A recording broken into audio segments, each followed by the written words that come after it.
May mga sandaling tahimik ang mundo pero ang puso mo nagsusumigaw ng panalangin.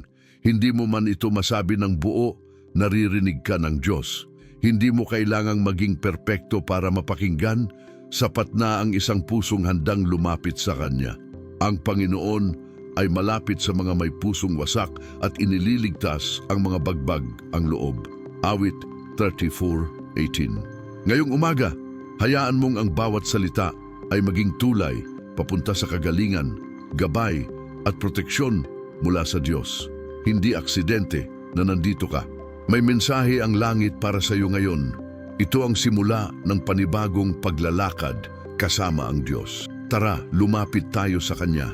May mga umagang parang walang direksyon, pero ngayong sandali, nililinaw ng Diyos ang landas mo. Kapag ang puso mo ay handang sumunod, siya ang gagabay sa bawat hakbang. Hindi mo kailangang malaman ang buong plano. Ang kailangan mo lang ay ang katiyakang kasama mo ang Diyos. Sa lahat ng iyong mga lakad ay kilalanin mo siya at Kanyang itutuwid ang iyong mga landas. Kawikaan 3:6. Sa gitna ng ingay ng mundo, may tinig na bumubulong ng kapayapaan. Tinig ng Diyos na nagsasabing, "Anak, hindi ka nag-iisa. Ako ang bahala sa iyo. Kaya huwag kang matakot kung hindi mo pa nakikita ang buong daan. Ang bawat araw na isinuko mo sa Kanya ay hakbang patungo sa katuparan ng Kanyang mga pangako." Ang umagang ito ay hindi ordinaryo. Ito ay pagkakataon para tumigil saglit, huminga ng malalim, at hayaang si Lord ang mangusap sa puso mo. Magsimula tayo sa panalangin. Ihanda mo ang sarili mo. May gustong iparanas sa iyo ang Diyos. Isulat sa comments, "Panginoon, Ikaw ang magturo ng tamang daan." Mag-subscribe ka para mas marami pa tayong panalangin na sabay nating dadaanan. Narito ang ating panalangin simula, kaibigan. Bigkasin mo ng may puso, hayaan mong tanggapin ng kaluluwa mo ang kapayapaan, ang direksyon, ang pagtatanggol ng Diyos. Panginoon, Ama namin na nasa langit, dito kami ngayon, kasama mo, humihiling ng iyong presensya na bumalot sa aming mga hakbang. Hinaharap namin ang araw na ito na may pag-asa, dahil alam naming ikaw ang gabay at ang kanlungan. Ilapit ka sa amin, Lord, at ipagkaloob mo ang iyong liwanag sa landas namin. Gawin mong malinaw ang bawat desisyon, bawat pagpiling gagawin namin. Alisin mo sa aming paligid ang anumang anino ng pagdududa at pigilan mo ang anumang puwersa na nais pigilan ang iyong plano para sa amin. Purihin ka, Panginoon, dahil hindi mo kami iniwan. Ako ang daan at ang katotohanan at ang buhay.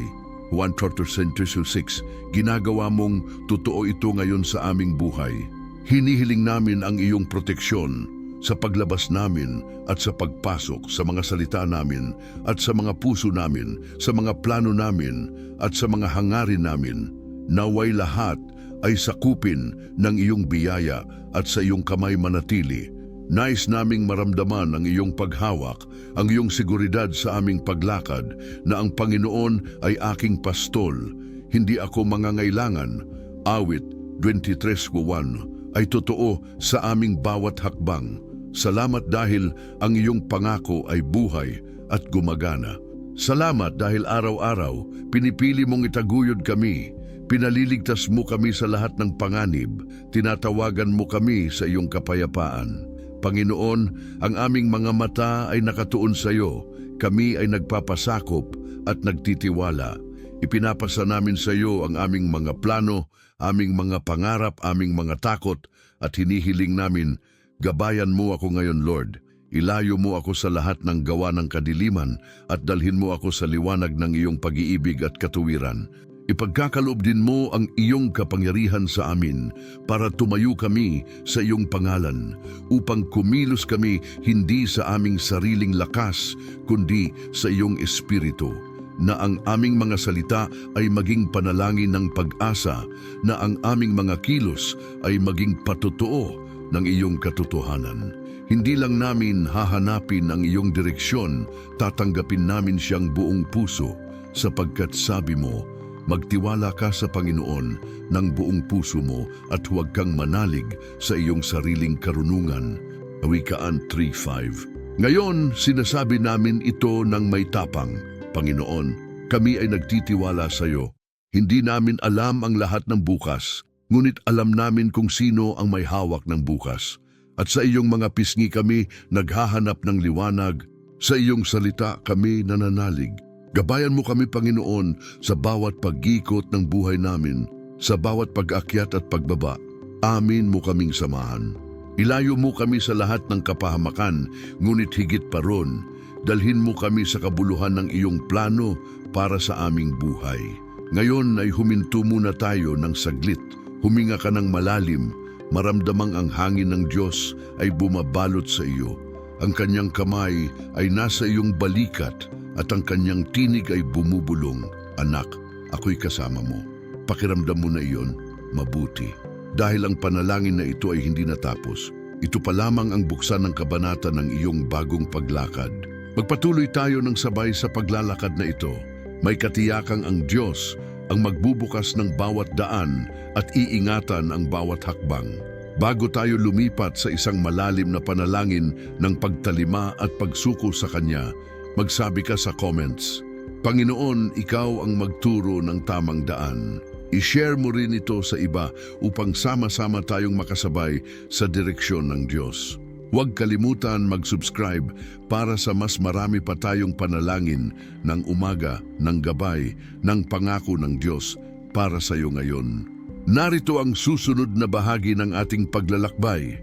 Tahimik, puspos ng pag-asa at may direksyon mula sa Diyos. Ngayong araw, pasulyapan natin ang isang kwento sa Biblia na nagbibigay liwanag sa paglalakad ng bawat isa sa atin. Isipin mo si Jose. Hindi iyon ang tugmang pangalan natin, ngunit ang karanasan niya ay nagpapakita ng katotohanan na maaaring nasa gitna ka ng paglipat, ng paghihintay, nang hindi mo pa nakikita ang buong plano. Nang isulat sa Tagalog ang kanyang kwento, ang araw, buwan at 11 bituin ay yumuko sa harapan ko, Genesis 37:9, at sa kanyang simpleng mga pangarap, nagsimula ang isang daan na puno ng misteryo at pag-asa. Kapag tignan mo ang buhay mo ngayon, baka may bahagi ka na hindi mo maintindihan.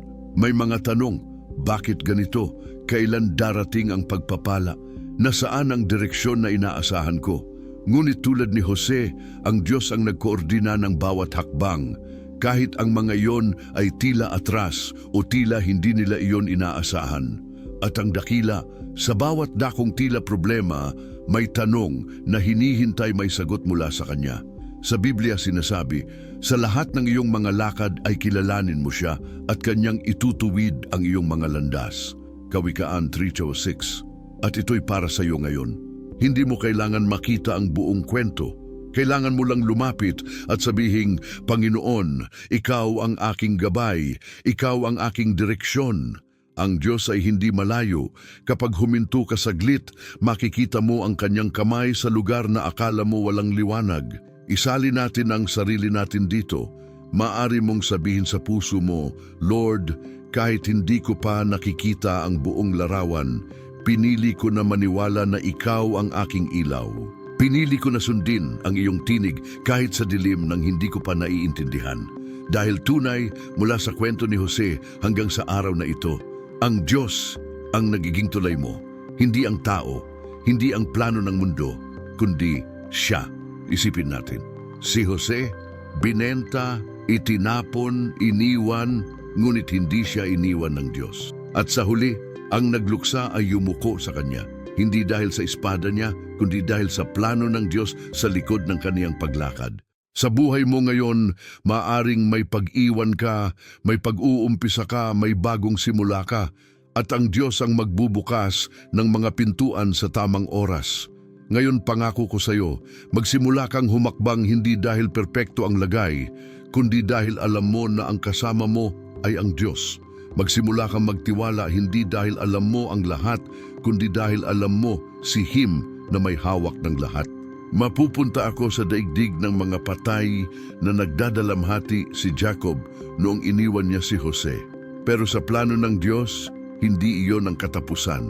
At sa paglalakad nating ito, bibigyan ka ng tinig ng Diyos na nagsasabi, Anak ko, Lakarin mo ang landas na inihanda ko para sa iyo. Huwag kang mag-alinlangan, ako ang magbubukas. Hindi ito pawang salita lamang. Ito ay pangako. Pangako ng direksyon, pangako ng proteksyon, pangako ng katuparan. Sa huling bahagi ngayon, nais kong itanong sa iyo, ano ang hakbang na matagal mo nang inaantay ngunit hindi mo pa nasusubukan? Ano ang promesa ng Diyos na nasa puso mo ngunit tila hindi pa umaalis sa hangganan ng pananabik? Isulat sa comments ang mga salitang, Panginoon, ako'y handa na sa iyong direksyon. I-share ang video na ito sa kapatid mong naghihintay din ng sagot.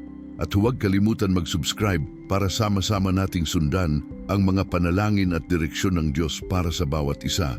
At habang tayo'y naghahanda para sa panalangin na susunod, isipin mo, ang kwento ni Jose ay hindi natapos sa balon, hindi sa pagkabenta niya, hindi sa bilangguan. Natapos ito sa pag-akyat, sa pagwawagi, sa pagliligtas ng pamilya. Tayo rin ay may ganitong pagtatapos. Huwag kang titigil, handa ika'y sumabay sa susunod na hakbang. Narito ang susunod na bahagi ng pagninilay mo, puno ng pag-asa, direksyon at pangako ng Diyos. Kapag tinitingnan mo ang buhay mo ngayon, maaring may mga sandali kang nagtataka. Kailan ba darating ang liwanag? Nasaan na ba ang katuparan ng panalangin ko? Pero ngayon, hinihikayat kita, huwag kang tumigil sa paglakad. Huwag kang tumigil sa pananalig, sapagkat ang Diyos mong kasama ay hindi natutulog, hindi nawawala ng paningin sa iyo, at hindi nakakalimot sa pangakong ibinigay niya para sa iyo.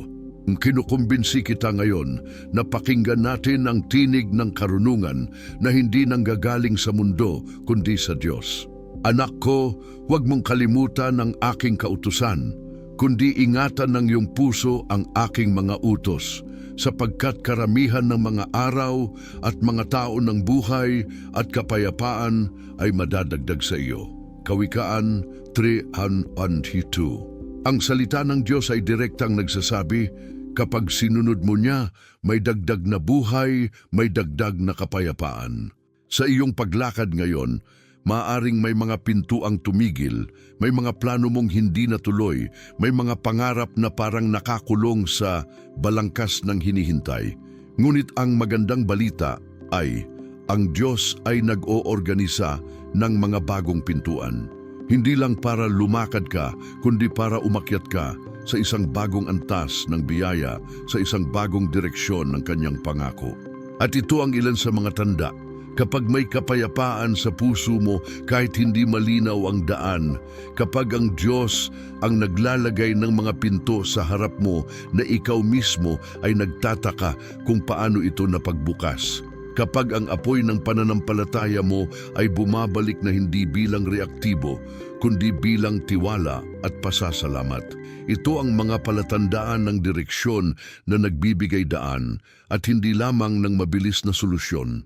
Ngayon, isipin mo ito, may isang tanong sa loob mo na matagal mong gustong sagutin, ngunit kinakailangan mong lumakad kahit hindi mo pa makita ang sagot. Gaya ng karanasang biblikal ni Jose, na kahit nasa balon, kahit ibinenta, kahit nakalimutan sa bilangguan, ang Diyos ang humawak sa kanyang mga anino at inilunsad siya sa liwanag. Hindi dahil sa lakas niya, dahil sa plano ng Diyos. At sa iyong kwento ngayon, ganoon din ang nangyayari. Kung patuloy kang sumunod, kung patuloy kang magtiwala, ang plano ng Diyos ay bubuksan, ang landas ay matutuklasan. Piliin mong sabihin ngayon sa puso mo, Panginoon, aking Diyos, sa iyo ko ilalagak ang aking pag-asa. Ikaw ang magbubukas ng daan na hindi ko pa nakikita. Ito ang pagtalim mo sa Kanya. Hindi dahil sa gutom ng resulta, kundi dahil sa pananalig na siya ang kasama mo. At habang ikaw ay naglalakad sa direksyon na iyon, huwag mong limutin na pataasin ang iyong mata sa pangako ng Diyos. Sapagkat sa lahat ng iyong mga lakad ay kilalanin mo siya at kanyang itutuwid ang iyong mga landas. Kawikaan 3:6. Ang salita ay may hatid na katiyakan, hindi panandalian kundi panghabang buhay. Hindi mo man nakikita ngayon ang buong larawan, ang Diyos ang naghahawak ng susi. At sa iyong buhay ngayon, may mga pangunahing tanong. Ano ang hakbang na muling susubukan ko? Ano ang direksyon na si Panginoon ang humihikayat sa akin? At dahil tumigil ka ngayon para makinig, nagbubukas siya ng pagkakataon para sa isang bagong simula, isang umagang may bagong alab, panalangin ng umaga na may dalang galak, direksyon na may dalang katiyakan, at dalisay na pangakong magliligtas at magsisilbing ilaw. Sa pagtatapos ng bahaging ito, hinihikayat kita, isulat sa comments ang salitang, Panginoon, ako'y sumusunod sa iyong direksyon. Itag mo rin sa isang kapatid sa pananampalataya mo na nangangailangan ng gabay ngayon. At huwag kalimutang mag-subscribe para matanggap mo pa ang mga panalangin at salita ng pag-asa na ihahandog ko araw-araw. At habang tayo'y naghahanda sa susunod na bahagi kung saan lalalim pa ang ating paglalakad, handa ka na. Sapagkat ang direksyon ng Diyos ay tatahon sa iyo at ang biyaya niya ay sasakupin ang iyong landas. Kapag nakikinig ka ngayon, alam kong may bahagi sa puso mong nananabik sa sagot. Hindi ito simpleng sagot lang sa tanong mo, kundi tugon mula sa langit. Isang kumpirmasyon na naririnig ka na may ginagawa ang Diyos sa likod ng mga eksenang hindi mo pa nakikita. At habang nananalig ka, ito ang panahon para hindi lang tumanggap ng direksyon, kundi tumayo sa pananampalatayang lumalaban kahit tahimik ang paligid. Ito ang pananampalatayang nagpapatuloy, ang pananampalatayang hindi bumibitaw, ang pananampalatayang nagsasabing, Panginoon, kahit hindi ko makita, naniniwala pa rin ako. Sa umagang ito, narito ang mga salita ng Diyos para sa iyo. Tumahimik ka at kilalanin mong ako ang Diyos. Awit 46:10. Isang paalala na hindi sa ingay ng mundo natin siya maririnig, kundi sa katahimikan ng pananalig. At minsan, ang pinakamaingay sa puso natin ay hindi ang problema, kundi ang takot, ang pagdududa, ang pagod na parang walang katapusan. Pero ngayong umaga, isinasantabi natin ang mga iyon, sapagkat ngayon ipinapahayag natin na ang Diyos ang may huling salita. Hindi ang bangungot ng kahapon, hindi ang gulo sa paligid, hindi ang pagkukulang mo o ng iba, kundi ang plano niya na laging mas mataas, mas malinis, mas mapagmahal. Gusto kong sabihin ito sa iyo ng malinaw, may bisa ang iyong panalangin. Bawat patak ng luha mo ay may kabayaran sa langit. Bawat pagsuko mo ay isang hakbang patungo sa tagumpay na kanyang inilaan. Bawat oras na nagpakatatag ka ay hindi nasayang. Huwag kayong manghinawa sa paggawa ng mabuti, sapagkat sa takdang panahon ay aani kayo kung hindi kayo magsasawa. Galatia 6:9. Ang tanong ngayon, paano mo patuloy na pananampalatayanan ang hindi mo pa nakikita? Paano mo hahawakan ang pangakong tila ang tagal bago dumating? Gusto kitang dalhin sa isang panibagong level ng pananampalataya. Ang klase ng pananampalatayang hindi base sa damdamin kundi sa desisyon.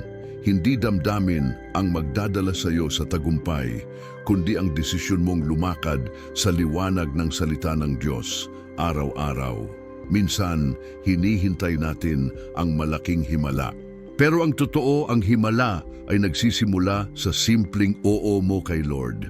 Oo, Panginoon, kahit hindi ko maintindihan. Oo, Panginoon, kahit nakakapagod. Oo, Panginoon, kahit walang kasiguraduhan. At sa bawat oo na iyan, bumubukas ang langit, dumarating ang kapayapaan, gumagalaw ang Diyos. Alam mo ba na si Abraham ay tinawag ng Diyos na lumakad sa direksyong hindi niya alam?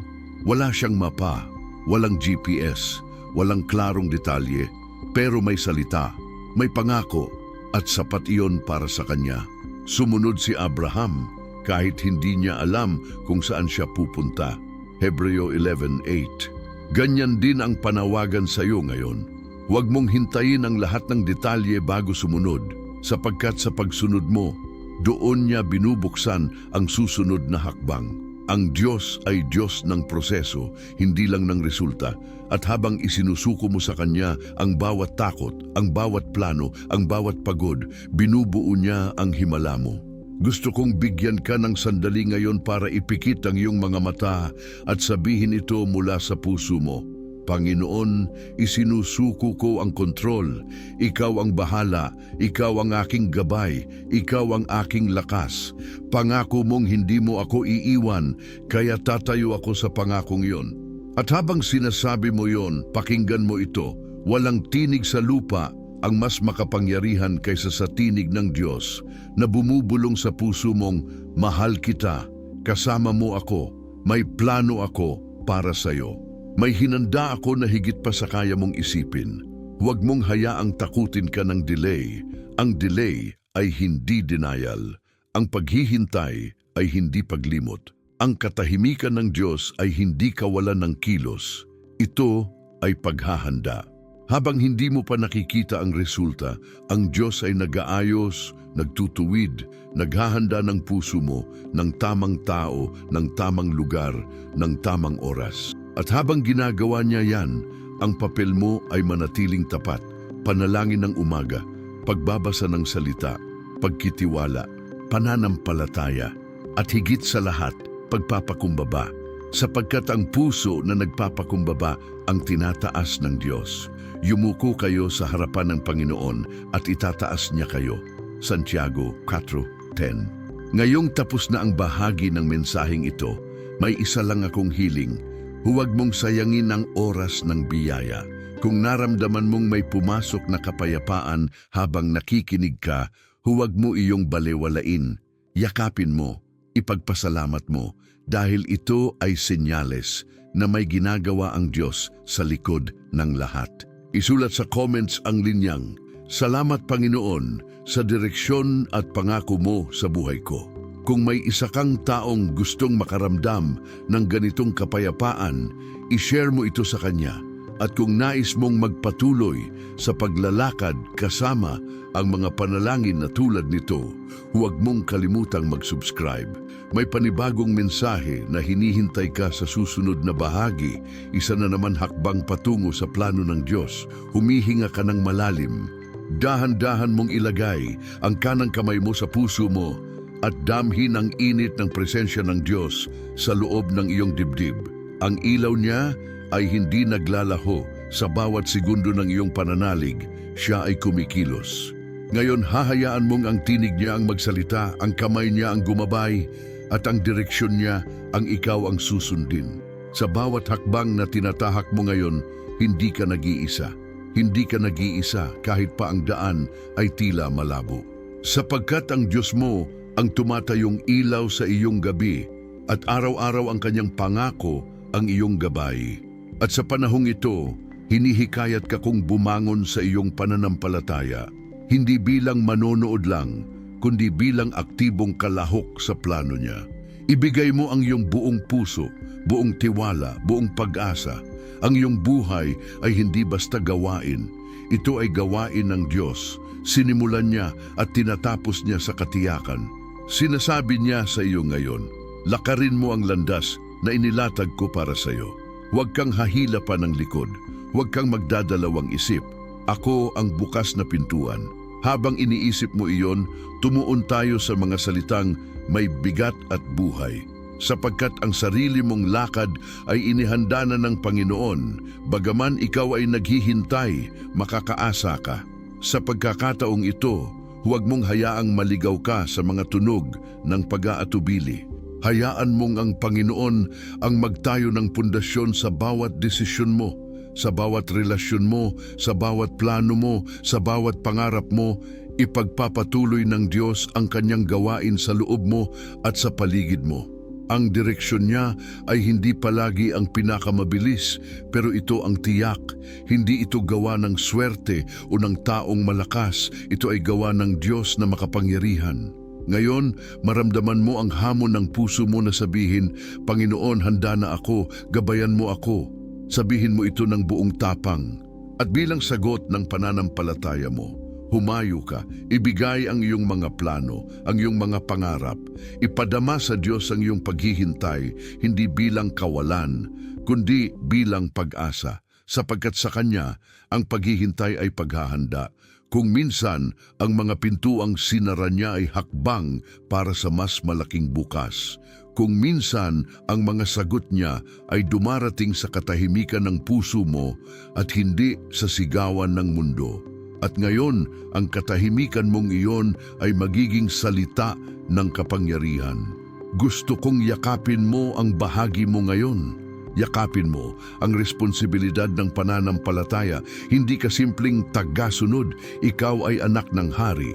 Hindi ka simpleng tagapakinig, ikaw ay sinugo ng Diyos para lumakad sa liwanag at magsalita ng pag-asa. At sa lalim ng iyong pag-ibig sa Kanya, sa tibay ng iyong pananalig, sisilab ang apoy ng biyaya niya. Ang mga tanong mong bakit ay sasagot sa paglipas ng araw, at ang mga sugat mong daladaarin ay gagaling sa kapangyarihan ng Diyos. Ang mga pintuan ng kadiliman ay gagalaw palayo sa harapan mo at sisilab ang liwanag ng kanyang plano. Ngayon, magsimula ka ng magsalita ng propesiya sa iyong sariling buhay. Ang aking mga hakbang ay pinaghandaan ng Diyos. Ang aking landas ay protektado. Walang malalaot na gawin ang mananalo sa akin dahil ang kanyang pangako ang aking sandalan. Iyan ang salita ng pananampalataya. Salitang hindi basta pag-asa lamang, kundi kautusan sa espiritu mo. At habang sinasabi mo ito, hindi ka basta nananabik lang. Ikaw ay tumatayo. Tumitindig sa gitna ng bagyo, sa ibabaw ng bundok, sa loob ng dilim, at sinasabi mo, narito ako, Panginoon, gamitin mo ako. Ngunit bago tayo magsara sa panahong ito, nais kong iwan sa iyo ang isang tanong. Handa ka na bang sundan ang direksyon ng Diyos kahit ang iba ay hindi makaintindi? Handa ka na bang makibahagi sa pakikibaka at sa tagumpay? At handa ka na bang tanggapin na ang landas mo ay magiging salaysay na magbibigay inspirasyon sa iba? Kung oo ang sagot mo, isulat sa comments ang "Ako'y bahagi ng plano mo, Panginoon." I-share ang video na ito sa kapatid mo sa pananampalataya mo na nangangailangan ng buhing pag-asa ngayon.